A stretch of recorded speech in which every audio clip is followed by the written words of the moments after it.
అదేవిధంగా మన అవసరాలు తీరకుండా మన తెలంగాణలో పార్కమున్న గోదావరిని కిందికి కొండపోతాం, కావేరికి కలుపుతాం, పెన్నకు కలుపుతాం అంటే అడ్డుకునే శక్తి ఉన్నది ఈ గులాబీ కండువా తప్ప వేరే సన్నాసులకు కాదు. అట్లాగే రేపటి రోజున 2026లో దేశం మొత్తంలోని పార్లమెంట్ సీట్ల పునర్విభజనలో ఉత్తరప్రదేశ్ లో జనాభా ఎక్కువ ఉన్నది, ఉత్తర భారతంలో జనాభా ఎక్కువ ఉన్నది కాబట్టి అక్కడ ఎక్కువ సీట్లు పెడతాం, ఇక్కడ తక్కువ చేస్తాం అని మన గొంతు నొక్కే ప్రయత్నం చేస్తే అడ్డుకునే సత్తా ఉన్నది ఈ గులాబీ జెండాకే. అదేవిధంగా డాక్టర్ బాబాసాహెబ్ బిఆర్ అంబేద్కర్ రాసిన రాజ్యాంగాన్నే రద్దు చేసి రిజర్వేషన్లను ఎత్తేస్తామని మాట్లాడుతున్నారు కొంతమంది బీజేపీ ఎంపీ అభ్యర్థులు. 3/2 మెజారిటీ వస్తే 400 సీట్లు గెలిస్తే రాజ్యాంగం తీసేస్తాం, రిజర్వేషన్లు తీసేస్తాం అని మాట్లాడుతున్న బీజేపీ అరాచకాలను అడ్డుకోవాలంటే ఆ సత్తా ఉన్నది ఈ గులాబీ జెండాకైనా మాటను విజ్ఞప్తి చేస్తున్నాం.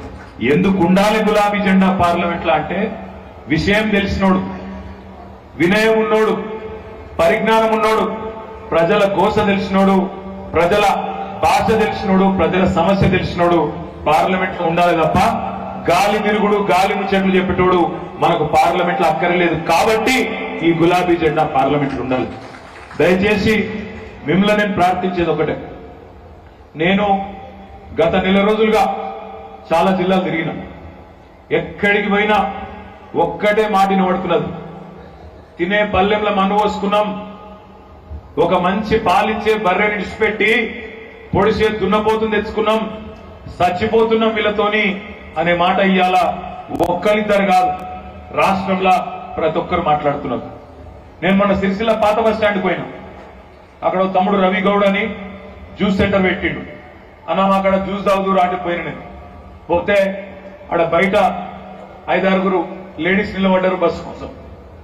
ఎక్కడ పోతున్నారో మా అని అడిగినా, అన్నా మాది గంభీరావుపేట మండలం నర్మాల బస్సు కోసం చూస్తున్నామన్నారు.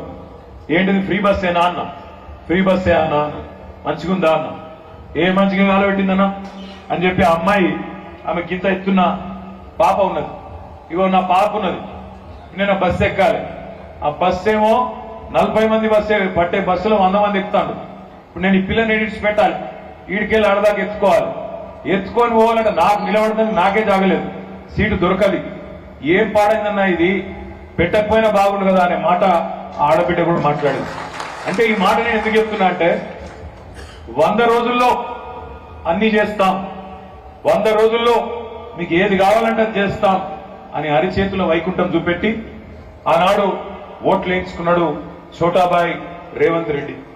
బడాబాయ్ ఏమో 2014లో మోసం చేసిండు.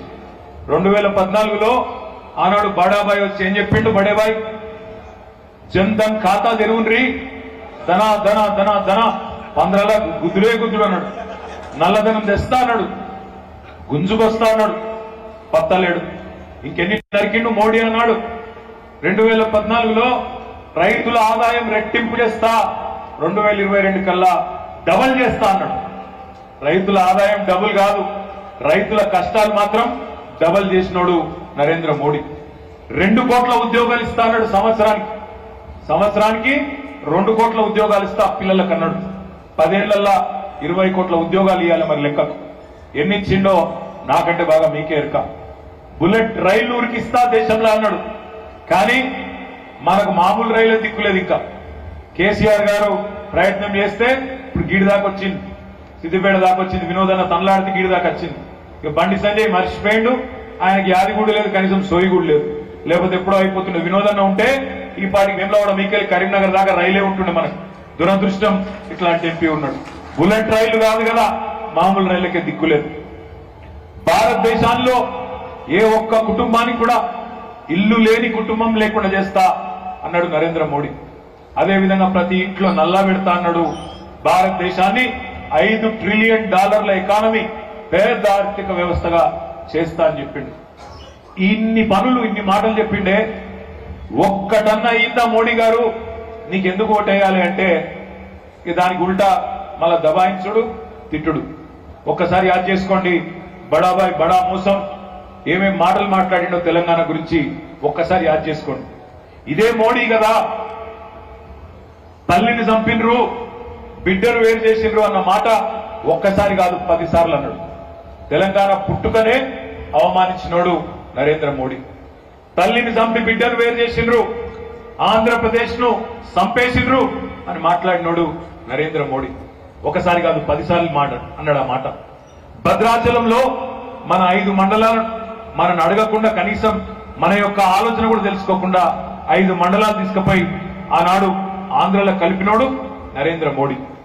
2014లో ఆంధ్రప్రదేశ్ పునర్విభజన చట్టంలో ఇచ్చిన ఒక్క మాట ఒక్క హామీని నిలబెట్టలేదు నరేంద్ర మోడీ. అది కాజీపేటలో కుక్కు ఫ్యాక్టరీ కావచ్చు, సిరిసిల్లలో పవర్ లూమ్ క్లస్టర్ కావచ్చు, లేదా బయ్యారంలో ఉక్కు కర్మాగారం కావచ్చు, లేదా కాజీపేటలో కోచ్ ఫ్యాక్టరీ కావచ్చు, లేదా జాతీయ ప్రాజెక్టులకు మన ప్రాజెక్టులకు జాతీయ హోదా కావచ్చు, లేదా ఇండస్ట్రియల్ పారిశ్రామిక కారిడార్లు కావచ్చు, ఒక్కటంటే ఒక్కటి కూడా ఇయ్యలేదు. ఇయ్యకపోగా ఉన్నే ఎత్తేసిండు. ITIR ఉండే హైదరాబాద్ చుట్టూ దాన్ని ఎత్తేసిండు. ఎత్తేయడమే కాకుండా ఈ దేశంలోని ప్రజలకు ఈ 10 ఏళ్లలో తీరని ద్రోహం చేసిన వాడు నరేంద్ర మోడీ. ఎట్లా చేసిండు అని మీరు అడగచ్చు, ఏం చేసిండు అని మీరు అడగచ్చు. నేను 2 విషయాలు చెప్తా. ఆనాడు మోడీ గారు అధికారంలోకి వచ్చినాడు 2014లో సిలిండర్ ధర 400 రూపాయలు. ఇవాళ సిలిండర్ ధర 1200 రూపాయలు. ఆనాడు మోడీ గారు అధికారంలోకి వచ్చినాడు మన భారతదేశంలో మరి మీకు తెలుసు మన దగ్గర గ్యాసు పెట్రోల్ డీజిల్ దొరకదు. బయటికెళ్లి ముడి చెమురు కొనుకొచ్చుకొని ఇక్కడ రిఫైనరీలో శుద్ధి చేసి పెట్రోల్ డీజిల్ తయారు చేసుకొని మనం అనకాడ అమ్ముకుంటాం.